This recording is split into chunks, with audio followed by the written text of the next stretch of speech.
आप देख रहे हैं आपका अपना टीवी चैनल आरजे रमझाझर।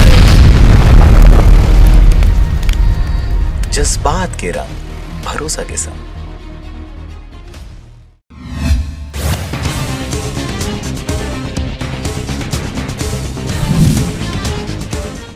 छत्तीसगढ़ विधानसभा में आज बसपा विधायक ने कहा उनके जिले में बिना रिश्वत लिए काम नहीं करते आदिवासी विभाग के अधिकारी। मंत्री बोले जांच कराएंगे।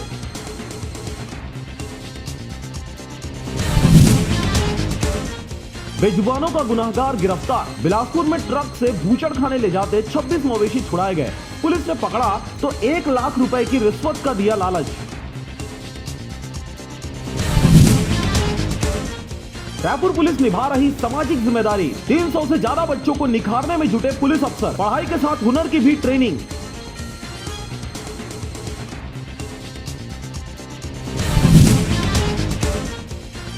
अमीर बनने की जल्दी, YouTube से देखकर सीखा नोट छापना। 21 साल का युवक दोस्तों के साथ मिलकर चला रहा था गिरोह। पुलिस ने किया गिरफ्तार।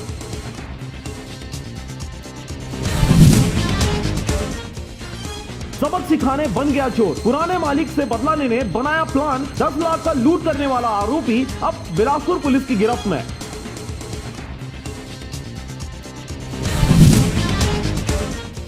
दिग्विजय का प्रदेश दौरा। दिग्विजय सिंह ने भूपेश के साथ की लंबी बैठक। इससे पहले सिंहदेव ने दिन भर शहर घुमाया।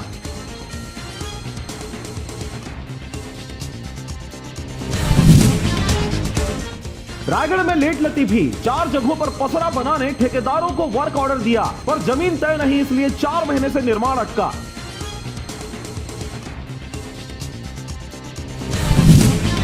ब्रिटेन से जांजगीर आए दंपत्ति के करंट में आने से एक ही परिवार के 6 लोग हुए संक्रमित। शादी समारोह में हुए थे शामिल।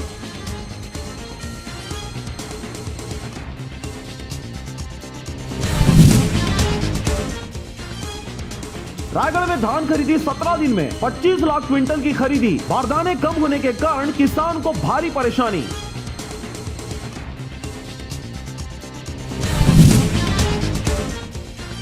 कांग्रेस आज अपना 136वां स्थापना दिवस मना रही है। इस मौके पर अध्यक्ष मोहन मरकाम ने ध्वजारोहण किया। वहीं कार्यक्रम में शामिल होने मुख्यमंत्री भूपेश बघेल भी पहुंचे।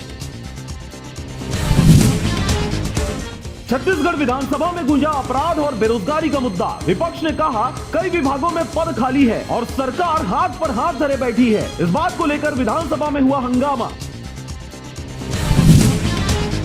भिलाई में प्रतियोगी परीक्षाओं में धमका के छात्रों ने बनाई नई पहचान। सुपर 30 के तर्ज पर करते हैं तैयारी। नवोदय में एडमिशन का टारगेट।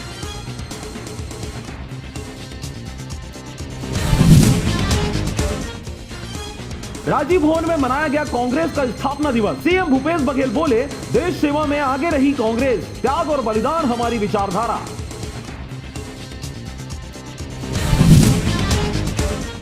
भिलाई के शहर केंद्र के बाहर कोचिया सक्री, सेलूद और नवागांव में कर रहे जितना चाहे धान ले लो, सब खपा देंगे। मिलर्स को भी कर रहे सप्लाई। बिलासपुर में नेताजी की क्लास। भाजपा नेता धर्मलाल कौशिक ने कार्यकर्ताओं को दी ट्रेनिंग। कहा सोशल मीडिया पर लोगों से बेकार ही बहस ना करें।